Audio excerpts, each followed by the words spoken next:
Hello, and welcome to the Total Mental Performance Podcast, the one and only mindset podcast dedicated to helping fitness entrepreneurs and coaches master their mindset, giving you insider access to industry leaders around their psychology, their campfire stories, and the mindset required to be successful in this business.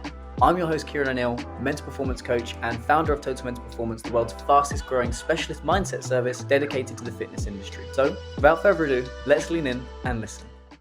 Yes, team, and welcome to another episode of the TMP podcast. Today we're talking about one of my favorite things in the whole wide world, and that is optimizing for flow state.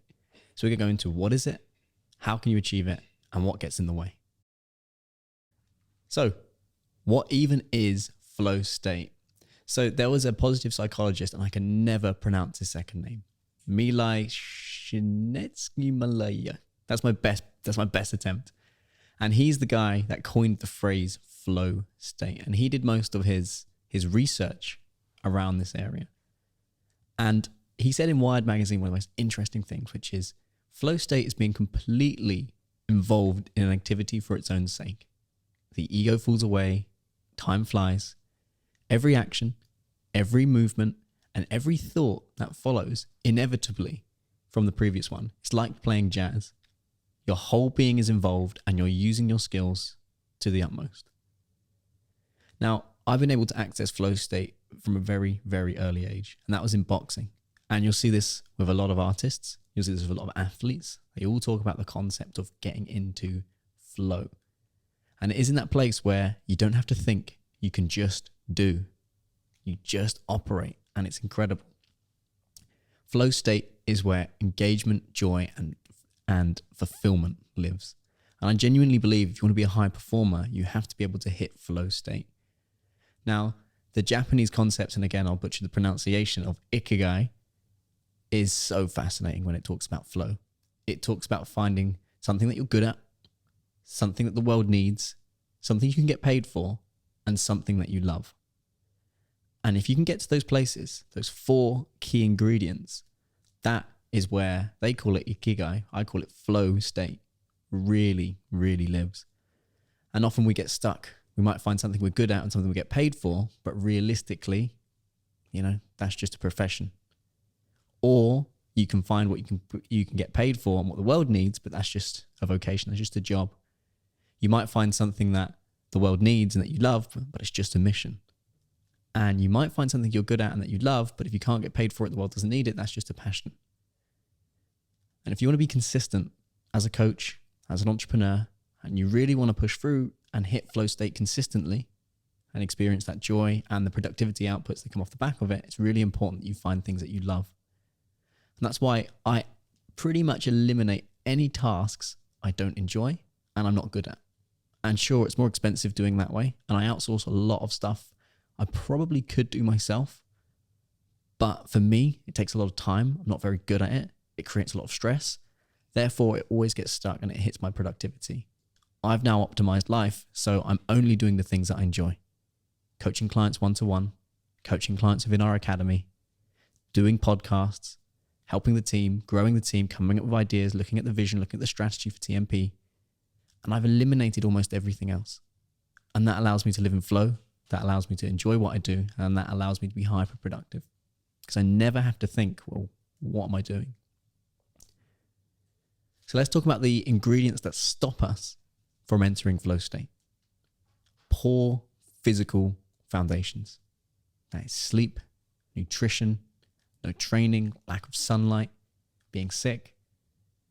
The actual physical car, it's so important. When a client says to me, Kyran, I'm not firing on all cylinders today, the first question I ask them is, how is the car? Because if you look at F1, you have the car and you have the driver. And if the physical car is unwell, if the tires are starting to go bald, there's not enough fuel in the car, there's not enough suspension, there's not enough oil, it needs an oil change. Just like in your physical body and your performance, if the car's not firing, the car's not firing. So we cannot expect that to perform at all. But if the car is firing, the car is okay, then actually we have a driver issue. And that's where we come in. And that's where we look at mental performance and mindset. And then that's where we go, right, somebody needs to come in for a pit stop. poor mental foundations. That is poor mental health. That's having anxiety, stress, negative self-talk, limiting beliefs, rumination, overwhelm. Now, that's not to say if you ever experience these, there's a poor mental foundation. These are very, very human emotions. These are very human things to experience. But if these are tripping you up every single day, consistently, again and again and again, that is where we have more of an issue. That is where we need to be looking at, well, what's going on in the subconscious mind? What's going on in the programming of this human being that's creating all of this anxiety, all of this stress? Sometimes it is just a case of you've got a lot on your plate. There's some big life events that have happened, and that's okay. That's normal. That's natural. But if your mental foundations are caught from a place of insecurity, of scarcity, of fear, and you're constantly stuck, then we need to do some work. Overworking. Sure, you can love the thing that you absolutely do, but if you do it too much to the detriment of the car, and the car starts to get tired, and you start to get tired and fatigued, you can actually start to get a little bit sick of what's happening. Lack of clarity. Not understanding what you need to do, why you need to do it, and why that's important. If you're just cracking on or winging it, that can get in the way of knowing, no, I need to do this and I need to do it today. Lack of purpose and lack of meaning. If you don't have purpose and meaning behind what you do, you're often going to get very bored. And when shit hits the fan and things get difficult, it's going to be much harder for you to roll up your sleeves and go, let me find a fucking way. Let's do this. If you do have a purpose, if you do have a meaning, Nietzsche said, he who has a why can bear any how. If you can find something that's meaningful, something that you really care about, that's exciting, that you believe is going to help you, the people around you, and change the world in it doesn't have to be in a huge way, it could be a small way. That is going to get you through, and that's going to help you hit flow state more. If you don't give a fuck about what you're doing, you're going to get very bored very quickly. It's going to be much harder for you to push through. Shitty environments. That's both physical, digital, and emotional. If your office is a shithole and it's covered with crap all of the time, you don't want to be in there, and it's not nice, it's horrible, you're not going to perform. If in your friendship groups, you've got people that are always pulling you down, there's a difference between a friend that's struggling and supporting them and helping them. If they're always pulling you down, if they're always making you feel like shit, if they're always testing you, you share good news and they're never really interested, or they brush it off. If they're perhaps spending so much time gossiping and worrying about what everyone else is up to, perhaps you've got people in your life that you just know they're not right for you. That's another environment. And finally, your digital environment. Are you getting hit with messages all day long? Are you open 24/7 on WhatsApp? On any messaging platform? Perhaps you're stuck on Instagram, Twitter, Facebook all of the time. Perhaps you don't have a physical barrier between your personal phone and your work phone. Maybe you're doing everything off of one.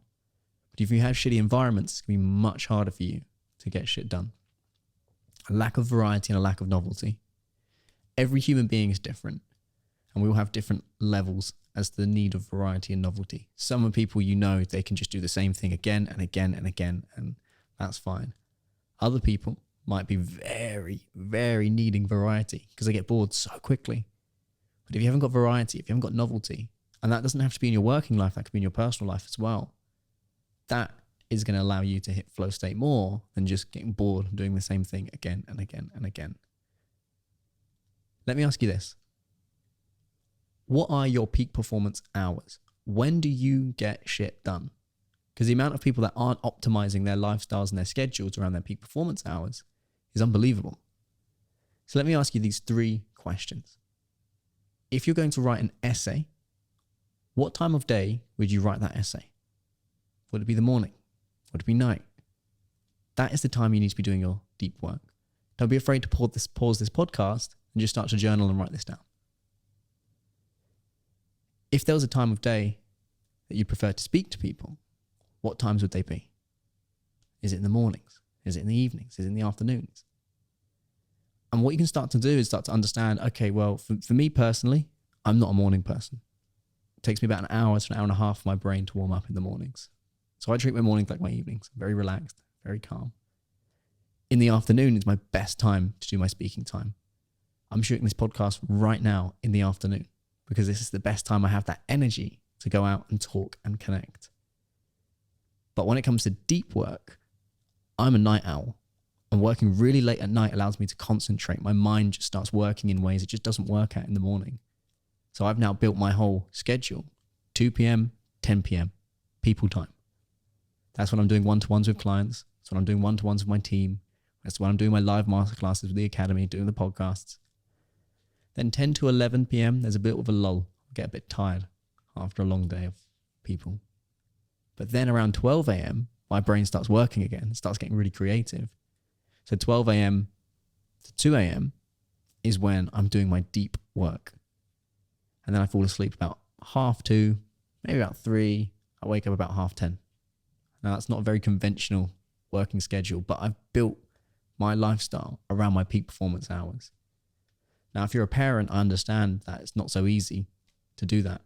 But if there are ways that you can hack little moments where you know you're very productive, maybe speak to your partner, maybe just finding little ways to optimize for those hours, you'll be able to get more done and you'll be able to hit flow state more regularly. Another question: what is your number one priority in your business right now? The amount of entrepreneurs that are not clear on that. Is it sales? Is it marketing? Is it coaching? Is it team? Is it hiring? What is the number one thing that you're trying to do? Maybe it is just growing revenue. Maybe it's providing better systems. It doesn't matter. But if you're not clear on what your priority is, you're going to get pulled from pillar to post. And those who cannot prioritize cannot hit flow state. Sure, they can hit flow states in pockets and they can hit them in areas that perhaps aren't that important for you, but you to consistently be on the ball, to consistently perform, to consistently hit flow state, you need to understand what your priorities are. Are you working on the number one priority during your peak performance hours? The amount of time I speak to entrepreneurs and coaches that say, yes, I want to go and acquire some more clients. Brilliant. All the activities that are required from you to acquire more clients, are you doing them during your peak performance hours? No, not really. I kind of do them in the evening. And my mornings are my peak performance hours. What are you doing in the mornings? Well, I'm in the gym. Well, what's more important right now? Is it the gym or is it the business? No, the business. Okay. So you need to make those priorities really clear. And then you've got to ask yourself, am I working on my priorities in my peak performance hours? Because if you're not, you're just wasting time and it's going to be much harder for you to hit that flow state. You need to be ruthless with your boundaries and with your time. Because if you don't set boundaries around your time, and if you don't set boundaries around people, people are going to walk all over you. And if you keep accepting meetings during your deep work time, you're never going to be able to just build that consistency and build that rhythm and build that flow. Then we have physical boundaries. So getting dedicated areas of your environment to work and to play. So in the setup that me and Ben, my flatmate, have, we have a 4-bedroom apartment between two of us. And we make a rule. Neither of us work in the living room. We just relax. We're just calm, chilling out. Then we have our bedrooms, no devices in there. But then we have 2 offices. And there where we go and get shit done. And if I find myself getting distracted in my office, I leave the office. I switch off my devices, I go for a walk, I come back. I also have a blue light in the office. And when that blue light is on, that is when I'm working. That's when I'm thinking. That's when I'm coaching. The blue light is off, I'm not in there to work. I switch it off, out I get. So I'm creating that environment and I'm anchoring my physical and mental foundations to that environment to say, this is where I do work. This is where I coach. This is where I build and scale and grow. Because otherwise, you kind of just do a little bit of everything. It's very, very easy for you to just start working, particularly if you're an online entrepreneur and coach, to just start checking your messages all the time. And one minute you're sat on the sofa watching something, and then you open up an email and you're working all of a sudden. So having dedicated areas of your environment to work and then also to switch off is really important. Build a workspace you feel comfortable working in, somewhere you actually want to turn up. The amount of people that don't enjoy working where they work is unbelievable. And if you don't enjoy working where you work, that's not conducive to hitting peak performance, getting a lot of shit done. It doesn't work like that. Build somewhere you love to work, whether that's a nice desk, a nice chair, the environment, the sunlight, find a way. Something that's not talked about so often is structure. structure equals freedom. The amount of people I speak to that have no structure to their week, no structure to their day, they're just winging it day by day. It's unbelievable. If you want to hit flow state, if you want to hit peak performance, you need to understand what you're doing when you're doing it, and do that with your peak performance hours in mind. When do you perform best? That way you can start to build a rhythm, you can start to build a flow, just like an athlete in a training camp. Because otherwise, if you're just doing what you can when you can and you don't have any structure, that can be very overwhelming and very, very stressful. One way of building structure in a very nice, easy, simple way is to pick a daily theme and then stick to it with peak performance hours in mind. So for me, my coaching days are Mondays, Tuesdays, Fridays. And then I have my TMP Academy day on a Thursday. What that means is during those days, all I'm doing is coaching. Coaching. On a Wednesday, I have a king day in the morning. I say my morning is in the afternoon, but 2 p.m. till 6 p.m., no work. Then the evening is deep work, strategy. And then complete day off on a Saturday. And then on a Sunday is on the business work. Whether that's shooting content like I'm doing right now, whether that is strategy, whether that's working on systems. And by having that structure, I know when to push, I know when to pull. And I do all of that with my peak performance hours in mind. Another thing that's really important for flow state is strategic disengagement. Strategically taking time out to go, okay, when am I going to do something different? When am I going to just change my environment, have that novelty? Because if you're in the same environments doing the same things again and again and again, that's not conducive for creativity. You don't do your best creative ideas just sat behind the desk. It's usually in a moment where you're doing something different. You're just relaxing, perhaps even in the shower. Getting really clear about strategically disengaging is going to allow you to hit that consistency. Infinite world-class output just doesn't exist. And if you can think of yourself like a commercial athlete, athletes train and they rest, and they train and they rest, they train and they rest. As a coach and a business owner, it's exactly the same mindset. Being on, being off, being on, being off.